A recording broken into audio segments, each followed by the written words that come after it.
Muling magsasagawa ng kilos protesta ang grupong Manibela at Piston dahil pa rin sa kanilang hinaing sa PUV Modernization Program. Habang ibang transport group naman na pabor sa PUVMP naghain ng motion for intervention sa Korte Suprema. Nakahanda naman ang MMDA para bukas sa kanilang mga rescue vehicle sakaling may mahihirapang makasakay. Ang balitang A to Z mula kay Kim Salinas.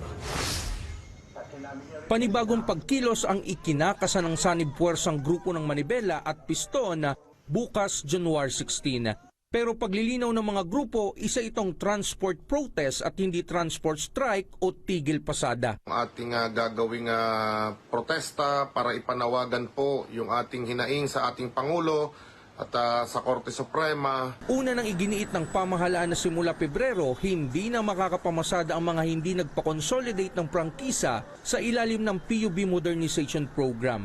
Bagay na patuloy pa rin nilalabanan ng kanilang grupo sa katwirang may mga naloko na sa paglahok sa kooperatiba at sa takot rin na mabaon sa utang. Itong mga advisor niya na nasa OTC, lalong-lalo na sa DOTR, LTFRB, bakit kaya gustong-gusto ninyo natanggalan ng hanap buhay itong mga kawawang tsuper at operator? Kasabay nito, ilang transport group naman na nagtungo sa Korte Suprema upang maghayag ng suporta para sa modernisasyon. Kontra sila sa inihain ng Piston at Manibela kamakailan na temporary restraining order sa naturang programa. Inuupos po namin ang kanilang ipinal na TRO sapagkat alam ko bilang ako isang operator driver na gusto nilang panatilihin ang lumang mga sasakyan ng ating traditional jeepneys.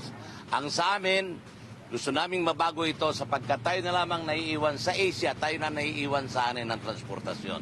Git pa ng Pasang Mazda, hindi na problema ngayon ang mahal na modern jeep dahil mayroon na anyang nasa 1 milyon lang na pasok sa Philippine National Standard. Samantala, tiniyak naman ng mga otoridad ang kahandaan para sa nakatakdang transport protest na magsisimula sa UP Diliman, Welcome Rotonda at magtatapos hanggang Mindiola. Regards to the presence of threat, wala man lang tayo nakikita except for this threat and the possibility of yung paralysis ng transportation natin. Magde-deploy tayo ng ating mga traffic enforcers along the road and other, of course, other street in Metro Manila. Doon naman sa stranded passenger, we are ready. Meron naman tayo mga naka-ready dito na mga rescue vehicle. Ayon sa pambansang kapulisan, magpapatupad sila ng maximum tolerance pero pakiusap nila sa mga lalahok sa protesta. Sana let's do this peacefully and walang magkakasakitan.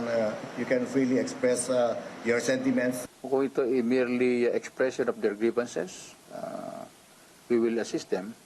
But kung meron sila lalabag na batas, we have to enforce the law. Hindi naman magkakansila ng klase ang mga paaralan bukas, mananatili rin ang implementasyon ng number coding.